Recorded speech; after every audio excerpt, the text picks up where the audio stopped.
How's it going, guys? Tyrant here, and I just finished watching episode 3 of. I'm just gonna call it Gale Online because that's basically what it is. And calling it Sword Art Online alternative to Gale Online stupid. It's like going back to what Super Saiyan God Super Saiyan was. But with GGO, so it's kind of a. So now that we're done with episode 3, because the last two episodes was kind of I would say pre-episodes, or what the fuck is it called, preludes, that's what it is. I can't speak right now.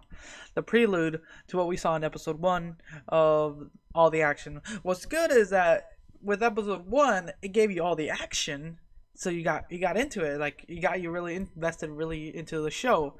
Like, if anyone who's a Sword Art Online fan. Ugh, I can't even speak. Sorry, I'm a little sick. So, SAO fan, like, they understand the art style and kind of how some of the mechanics work.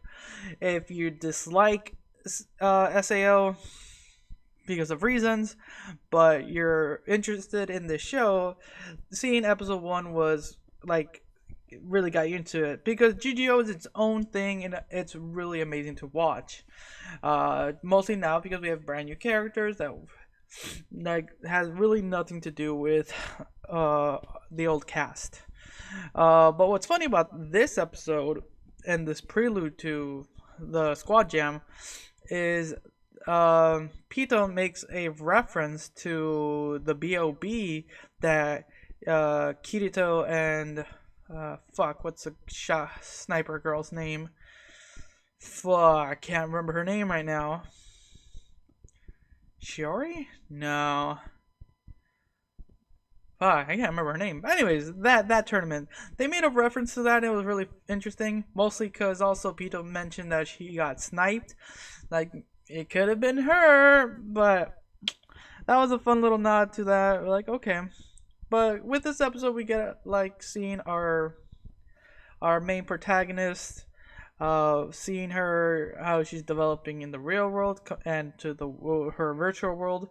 In the real world, she's still conflicted with her height, not phobia, but not disorder. Height anxiety.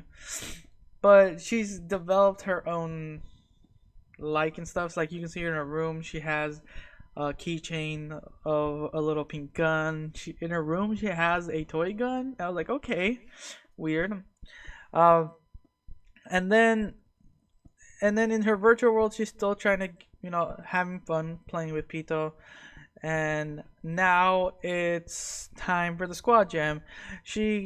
You would think that Pito would have joined her for the Squad Jam and everything, but she has things to do, and she's kind of pushing our LLENN to do it with the help of M. I'm gonna like his name because it's just a single letter, so it's easy to remember. So their first introduction is really sketchy-ish a little bit. It's really entertaining to watch, mostly with LLENN still trying to get comfortable talking to people, and now she's kind of the short one looking up. It's really funny. But what's interesting about their first meeting, and after a little bit of talking, they go into the field and he kind of checks her out and see how she does and stuff. And it's, they have this little montage and it's fun. And what's good about these first 3 episodes now is you got all the actions in the first episode. You got introduction of the character in the second one, and then a pre-setup to what we saw in episode 1, because now anything going forward from this episode is real time. So that works for me. Like I'm happy they made some nods. They got me invested in a character, seeing what she's gonna be up to. So yeah, that's kind of it, really. Overall, it was a fun episode. A little bit more character building, things along that line, and we'll get to see more. There is one thing I will note. The name of the episode is called Fan Letter, and I was wondering what was up with that.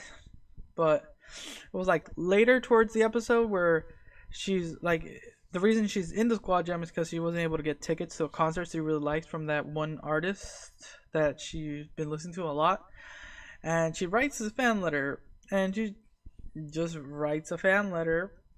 Like, I've never done that, so I have no idea what people would write in a letter, but she just ends up writing like, oh yeah, your music, like, oh, that's nice, that's something normal a person would say, like, yes, I um like, your music uplifts me from when I'm down and everything. And some people do state some of the problems they do have.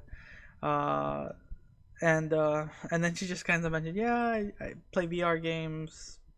I'm in a gun game. Like, oh, huh, wow, you're putting yourself out there.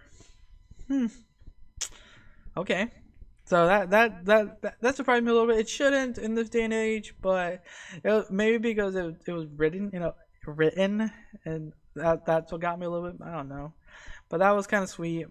We're just gonna have to wait and see now how the rest of the game jam will go, because, well, yeah, it's not all real time.